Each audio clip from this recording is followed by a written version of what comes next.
Good morning, good afternoon, and good day, good evening to everyone. I want to thank you for the opportunity to have so many of you with us today. As Marco said, it's clear that many of us for the last decade or more have been engaged, and I can see from those who have signed on to this webcast, so many of us have been engaged in helping countries to deliver good evidence for better decision making.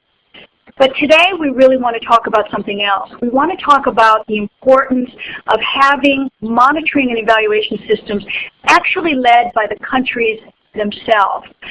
And because of that, we are now beginning to see developing countries all over the world really begin to take on monitoring and evaluation as a very important business management practice within their organization, and realize themselves how important it is to have a good evidence basis upon which policy, program, and even project decisions are made.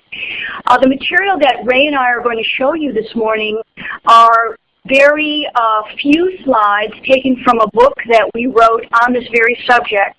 And we're going to briefly discuss some of the slides, but if you want more information about this, you can actually find our book online, which is 10 Steps to a Results Management System. What I would really like to just start with the importance of when we're working with developing countries, when we're working with countries, one of the things that we first need to get across is the power for themselves in measuring results.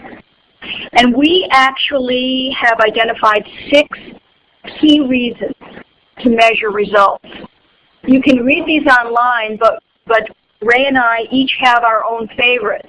And one of what my favorite is, if you cannot reward success, you're probably rewarding failure, which means that a monitoring and evaluation system is absolutely key to helping countries understand which of their policies are working, which of their programs are working, and how to ensure that those working programs are scaled up, are further invested in, and further utilized to make better decisions.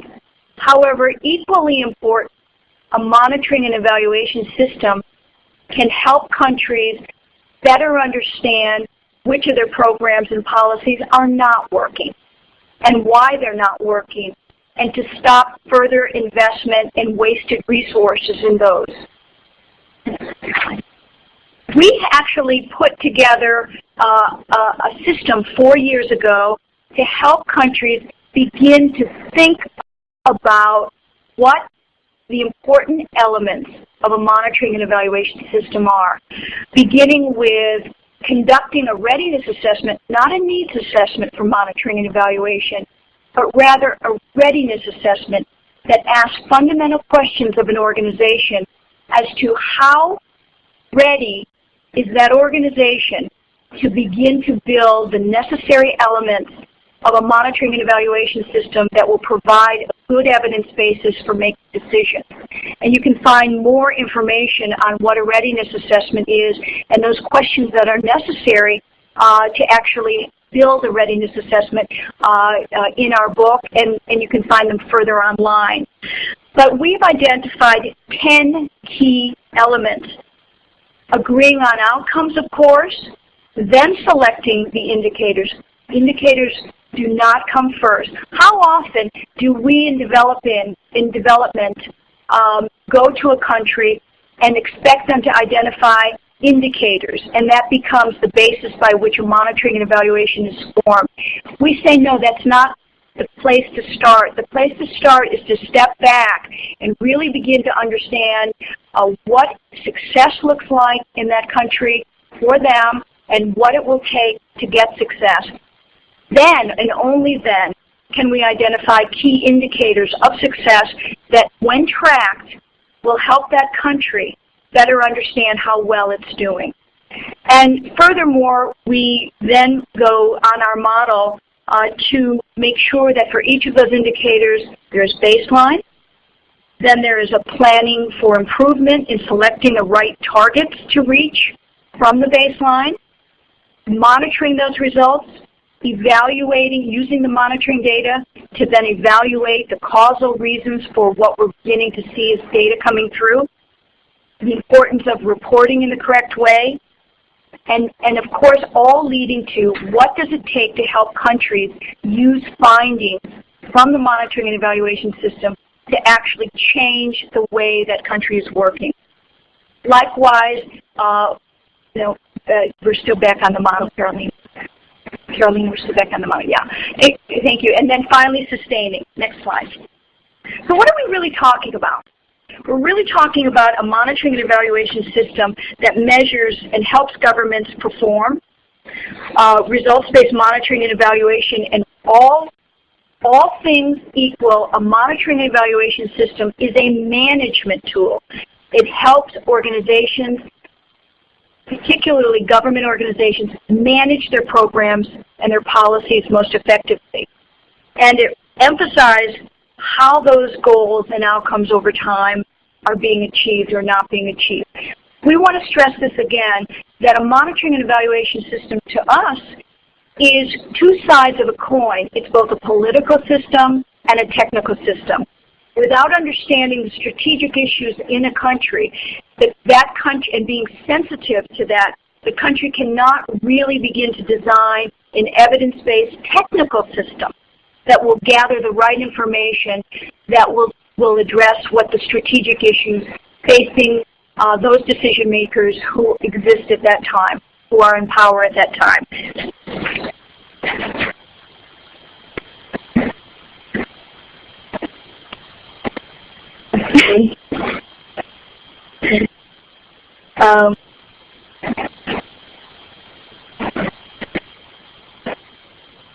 I'm sorry, we're having a little technical, but let me continue. The reasons to do results-based monitoring evaluation.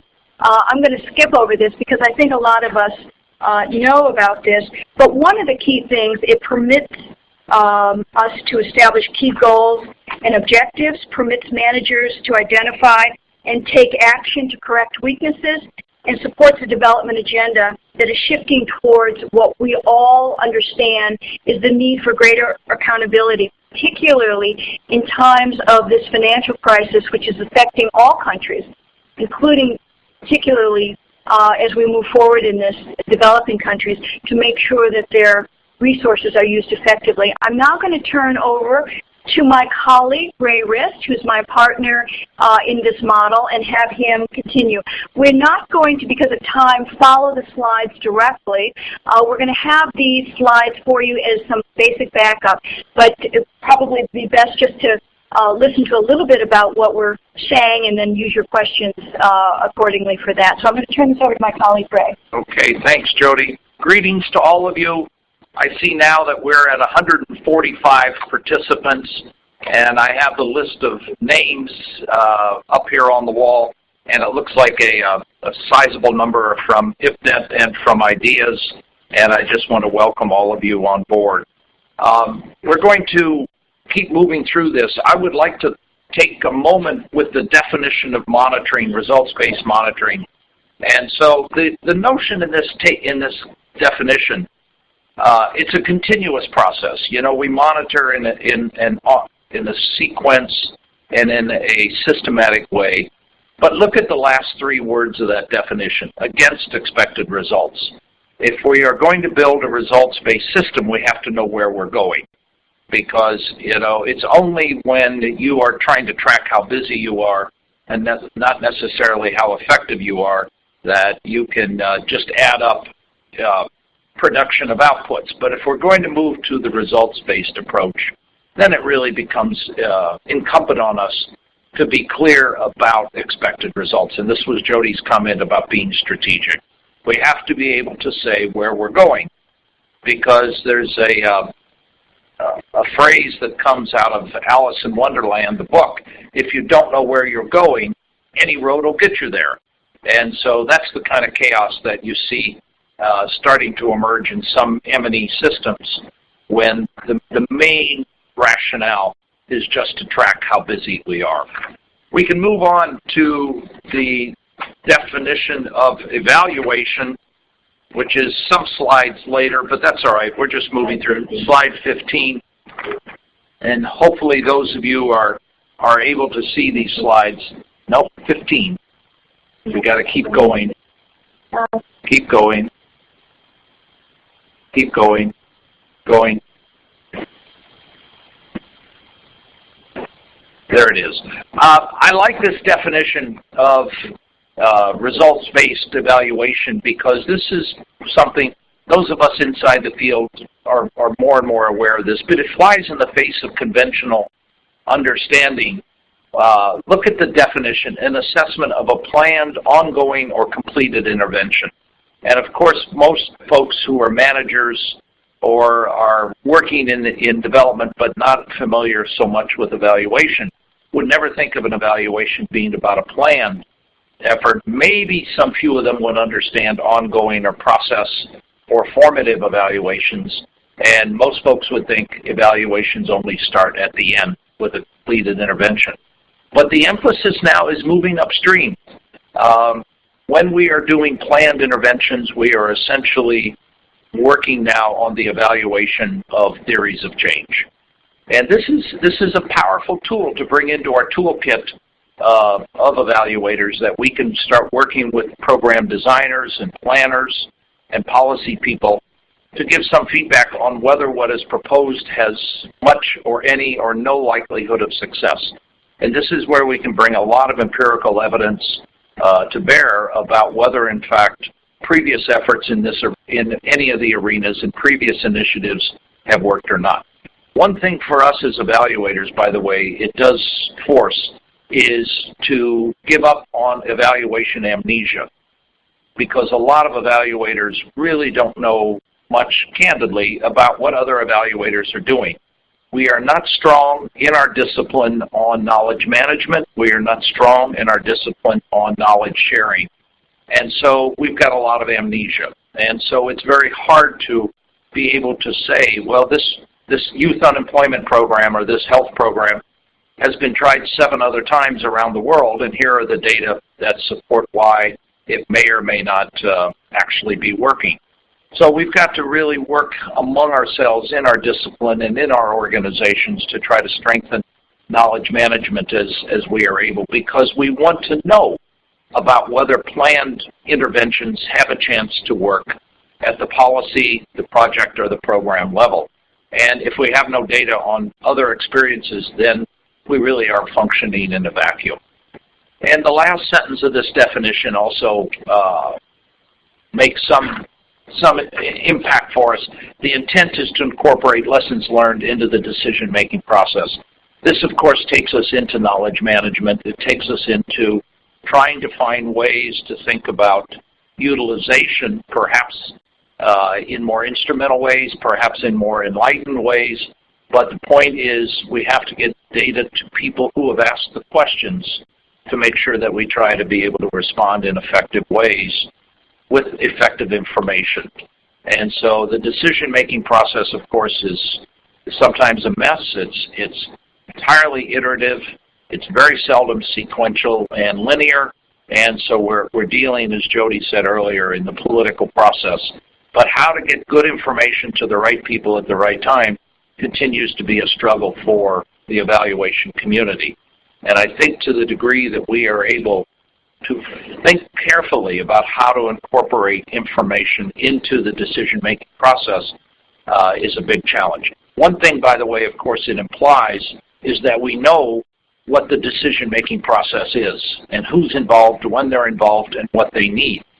So this is an important definition. I think it's actually quite crucial to the whole conversation about results-based M&E, because it has implications both in terms of the scope of our work, and it also has implications that we are knowledgeable and that we are sufficiently aware of when the policy process is operational. Otherwise, we're too much historians. Not that historians are fine. One of my sons has studied history, but the point being, evaluation tends not to be created for the reason of being a historical document. We would like it in real time and to the right people at the right time.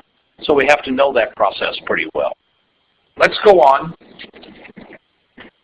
And I would like to take us to slide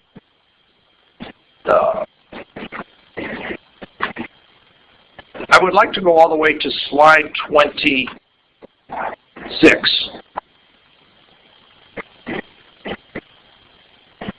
We're going to look a bit at there it is. We're going to look a bit at the architecture for just a moment on the results-based approach.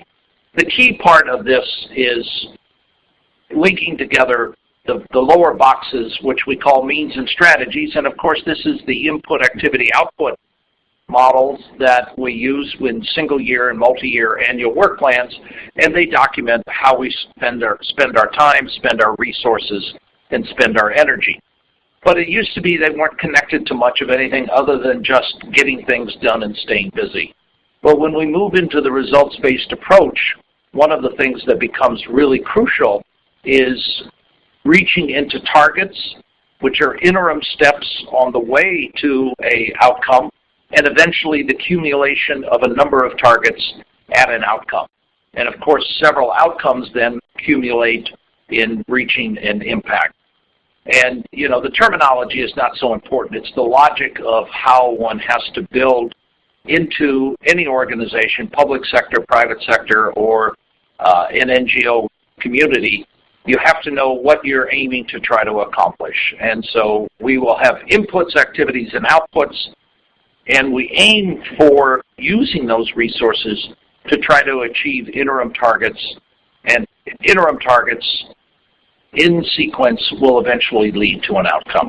Yeah, sure. I'd like to just underscore this. What this slide seems a bit technical and complicated. Point, though, is very important.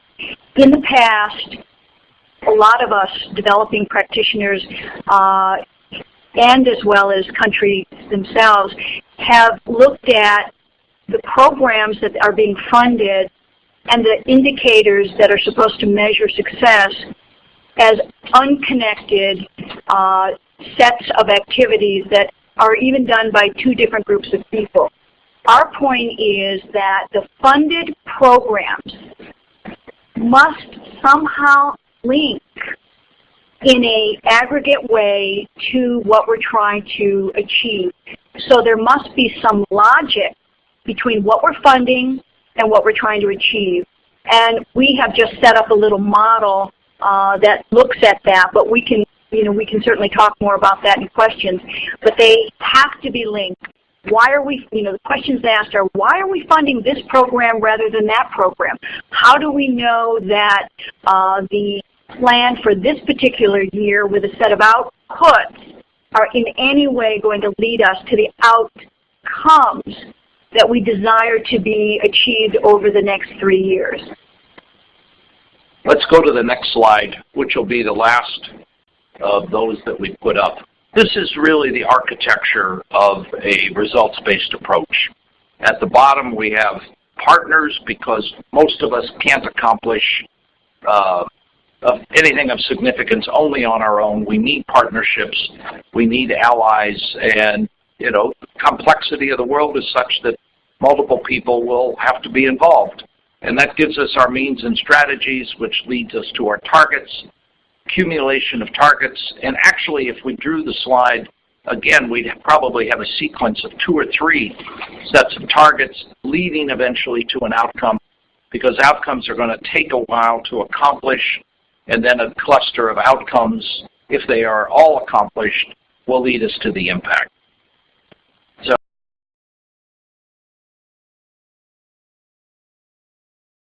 So the question becomes essentially one of thinking about, in your theory of change, how do you move from the activities of lots of individuals at the bottom of the system all the way up and see themselves incorporated and focused to lead to outcomes and eventually to results.